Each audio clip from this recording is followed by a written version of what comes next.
Sensational night for the Magpies. They've made the trip to Sydney and they're going home with the chocolates and, more importantly, the 4 points. Maggie's getting home by 19 points here at the Telstra Stadium over the Sydney Swans. That just about wraps us up from here.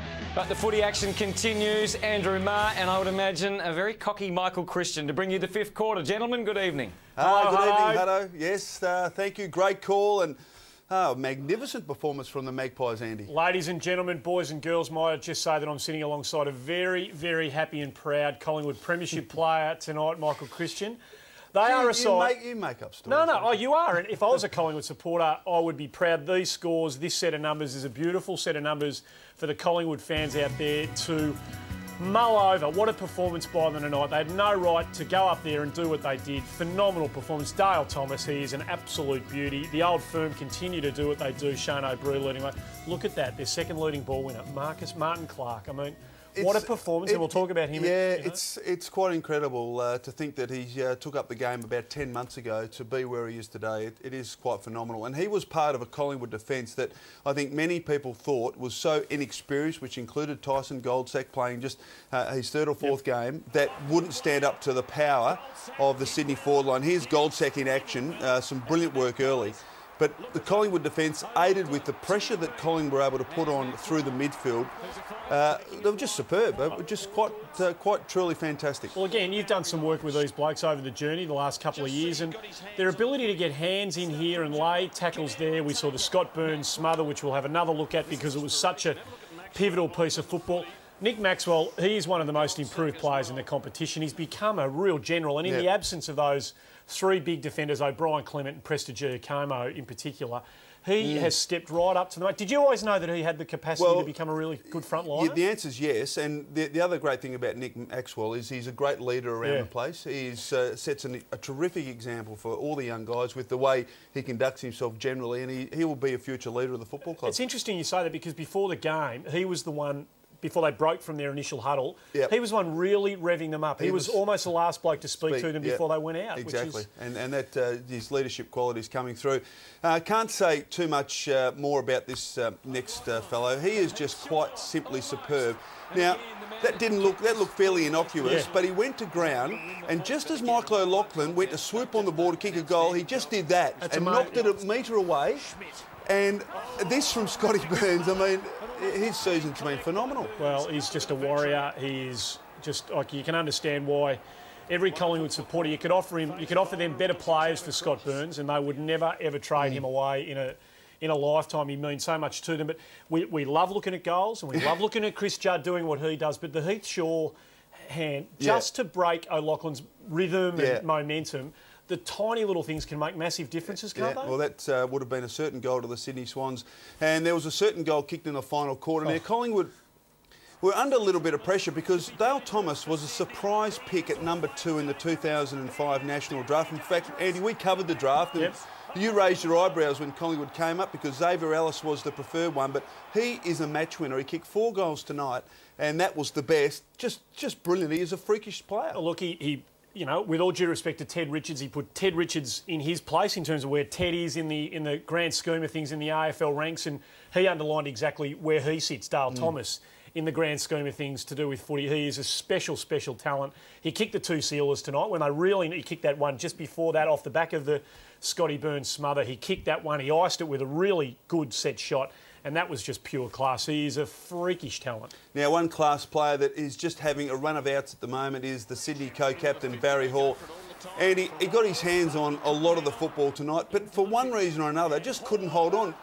Chest mark there, and that wasn't the only example. He just had one of those nights, Barry. What do you put it down to, Chris?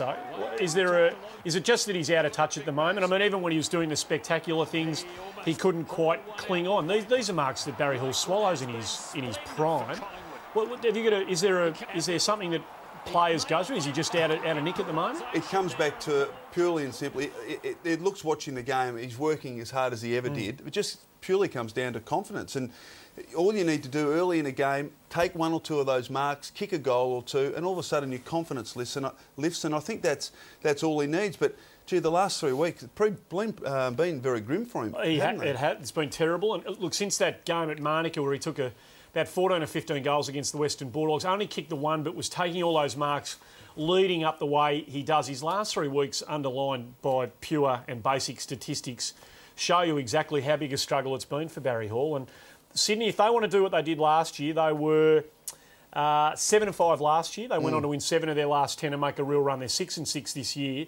If they're going to make a similar run in 2007, then Barry Hall needs to find his A game. I don't know whether they will. I reckon that they're showing signs of the great team in terminal decline. They can still get themselves up every now and again, but more often than not, when they get really challenged now, Sydney, other sides find a way of beating them. And I reckon there's some really worrying signs for the Sydney Swans, who have been such a great team. Now, this man was outstanding again tonight, and how hasn't he emerged in the absence of Chris Tarrant for Collingwood? Travis Cloke. What can you do about this? Don't know.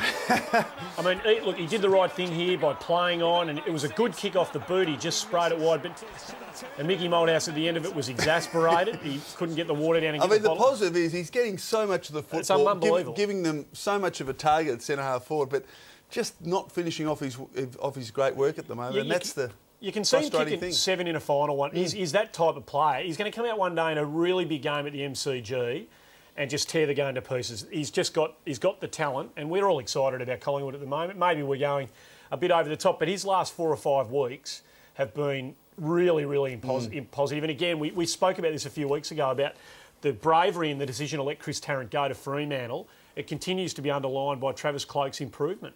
Yep, there's no question about that. Now, the only negative, the only blight on the game for the Magpies tonight is a potential incident. Well, it's not a potential, it's an incident. It's potentially going to be very, very difficult for Anthony Rocca to escape this. A head-high bump. Now, the positive was that his arm was tucked in. No doubt about that. So the intention didn't have the forearm raised or the elbow raised, so that was okay. But he just caught Dempster high with a bump. Now, and as I think Tim made the point in the call that the onus is on the tackler. 100% holus bolus on the tackler to hit in the fair areas. And he got Dempster high. Dempster was groggy. We saw him as he came off the ground tonight. He didn't quite know where he was by the looks of things.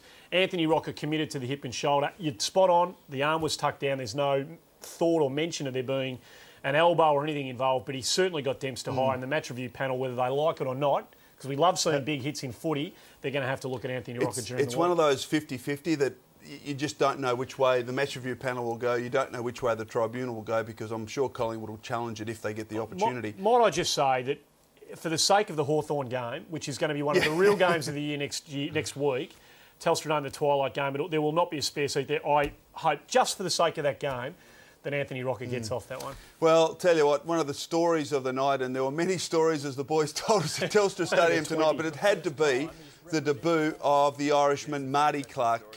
Just quite phenomenal. There he is warming up before the game. With Danny Stanley, of course, who the first shot was off.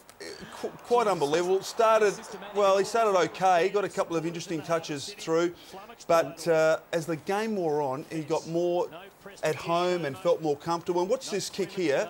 Well, no, not that one. That was a little chip kick, but he was involved in this in the early stages of the third quarter. Then this kick here, which covered about 50 metres to Thomas. I mean, that man took up playing AFL football 10 months ago. Well, desperate diving mark in the final term. Crucial stage. When he came over for that 6-week trial, or whatever you want to call it, with Collingwood, you were down at the club. What did you see in Martin Clark when he came over for that first little stint? Well, the most obvious thing was a commitment to succeed, a commitment that he wanted to be a great AFL player. Right. And the way he worked, the way he trained, and he would bug players and coaches to, can we do some more handball, can we do some more kicking after training? I mean, he was just so focused on being successful, and it shows in the fact that he's been able to develop so quickly. He as all the boys said, Luke, and everybody that watched the interview with Neil Cordy after the game tonight, he looked completely composed. He wasn't the slightest bit in awe of the fact that there was a camera stuck in his face moments after his first game and first win. He looks like a born competitor, a born sportsman, a born athlete, whatever you want to. He's certainly a born footballer. He is. They were saying early that he might be the best Irishman ever to come over and play, and based on his first game, we'll watch with interest. This will gladden the hearts of all Collingwood supporters. Their last 10 weeks, they don't travel anywhere anymore. No more interstate games. 8 at the G, which is perfect. 2 at Telstra Dome, just for the big ones. The big one next week against Hawthorn. That is as good a run home as you would want to see. Yep, it's pretty cosy, isn't it? Oh, it's a great position for them to be in.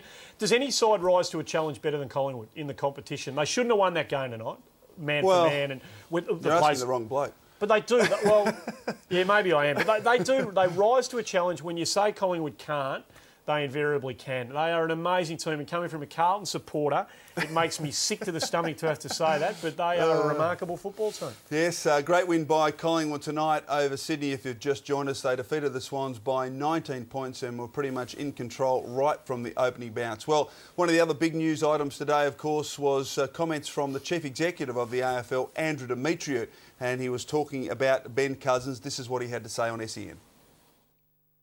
If Ben Cousins and the club and the AFL reach agreement on his return to playing football, that his conditions are made public. I think that's very important so that everyone is aware of what he is accepting in order for his return to football. I think that's fair. I don't think it does help that there's all sorts of innuendo and what's in and what's not, etc. I mean, he's making a genuine effort to come back. I can understand where the AFL's at. Massive public interest in Cousins' return to football, but why is it fair? Why is it fair that we know what Ben Cousins' contracts are, the terms and conditions? We didn't know about his contract before he went through this latest controversy. I don't know about your contract with Channel 10. You don't know about mine. I don't know about Chris Judd's big, I heard. Contract with the West Coast Eagles. You don't know about Nathan Buckley's at Collingwood. Why do we have the right to know what he is agreeing to? I agree with you, but we don't have the right either, do we, to hound his every movement. We don't have the right to follow him to the United States of America when he's seeking rehabilitation. We don't have the right to follow his every step. No, but that's something that you're right. We don't have the right to know, but the problem is that until we know, the speculation will continue. Absolutely. And we, the media, will hound and hound and hound until we know exactly what the conditions are. And if you don't have the truth come out, well, then it's all innuendo and speculation. Once Cousins starts playing, no one's going to care about his contract. Everyone will know that if he does the wrong thing, if he takes substances that he shouldn't be taking and is found guilty under the terms and conditions of footy, then he'll be thrown out. Now, look, he might be Ben Cousins. By the sounds of that, Ben Cousins is going to be operating under the Ben Cousins rule. He is going to have terms and conditions that apply to him. I think that's right. And to him apply to only. no one else. Yeah. No one else in the competition. Very interesting. Anyway, now time for our Saturday specials.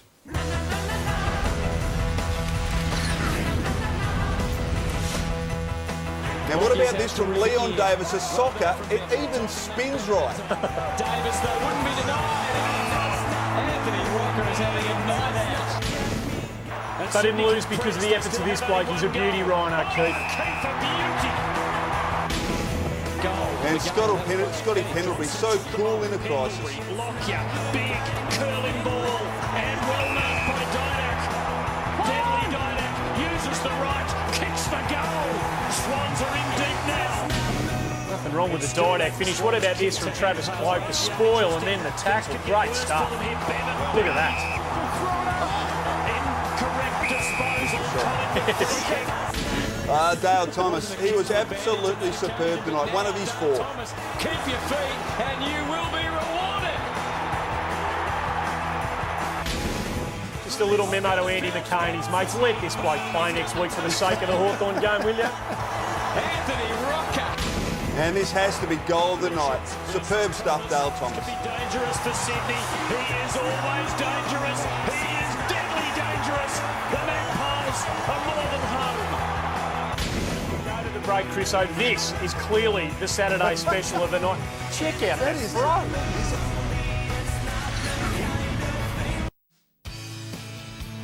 Yes, Melbourne this morning after, a horrific loss last night. A really disappointing, in fact, an embarrassing performance by the Demons, and certainly putting a lot of pressure on everyone at Melbourne with what was particularly the second quarter. I think you could describe it as insipid. You couldn't believe where that came from. And if you were one of those people that believe in conspiracy theories that teams do actually, not necessarily give 100% in games of footy for whatever reason, you had enough evidence last night. But I think we're hoping to get to the Mick Malthouse press conference. Yes, is that right? Yes, we're going to try and cross to Telstra Stadium and listen into a little of what the Collingwood coach has to say. Let's tune in. Rich reward for hard work, Michael? Yeah, it's a shame in the end, I guess. A few blokes, a lot of the younger players are pretty tired, but when you work that hard for so long, you're going to show some tiredness, particularly against bodies that play that game on a regular basis, and the fact that I think we were on average around about a year younger, which over a long period of time, that's 20 odd, it's probably 15 to 20 games each, so it's a lot of games. So at some stage they were going to get a run on, and it was important that we just probably got a goal at the right time to break that up, or just set it down, get a bit of tempo back in our favour as opposed to this.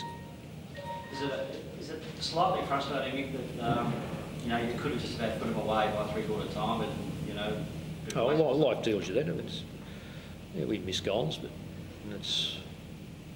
we'll get better.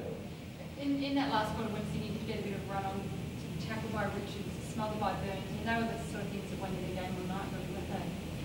They were. I was very pleased for Guy Richards. Scotty Burns he's clearly it's his best year in 2 or 3 years, I believe, and he's playing some very, very good leadership football. A new lease of life, perhaps it's his new babies. I don't know. Maybe they keep him younger. But those things, you need to do those things. I think there was, from memory, about 130 tackles between both sides, which is an extraordinary number, given that on top of the number of stoppages which we expect against Sydney. It does take its toll. It's a battering type of game, and I thought. I don't know if that's even the question, but I thought our players held up when they had to and stood their ground when they needed to. And I was particularly pleased for all the groupings. The senior players were terrific in their application to leadership. The middle players showed enough resolve to absorb a bit of pressure, and I thought the young players held up pretty well. How much does it set you up 8-4, as you say, considering you've got blokes to come back? Well, I'll say again, the blokes that sit in the grandstand are good around the club. They don't win your games on match day. So whether we're being set up or not, this time last year, I think we were 8-4 last year. I think we're better, but we play some pretty handy sides the next month. We don't get too far ahead of ourselves, but we do play some pretty handy sides. So I'd like to think that I'd love to get some of those blokes back just to take a bit of pressure off some of the kids, but they're not going to come back. The last medical information I had, they won't come back in a hurry. So I'll go down to Werribee tomorrow, watch Williamstown play, and I think that we've got a couple of kids down there that need to demonstrate they can play up, which just gives us a little bit of surety. I'm not going to say we're going to change the side, but it just gives us a little bit of surety in regard to going into the next few weeks where sides are a little bit different balance. So And it's a great win. He looks a proud man. Yeah. He should. It's a great Very win. relaxed, isn't he? Yeah. And he normally tries to take the gloss off a win more than talk it up. But I reckon he's pretty proud to let the boys have a bit of shine on this one. They were outstanding. We'll get to a break and come back with more in a moment on the fifth quarter.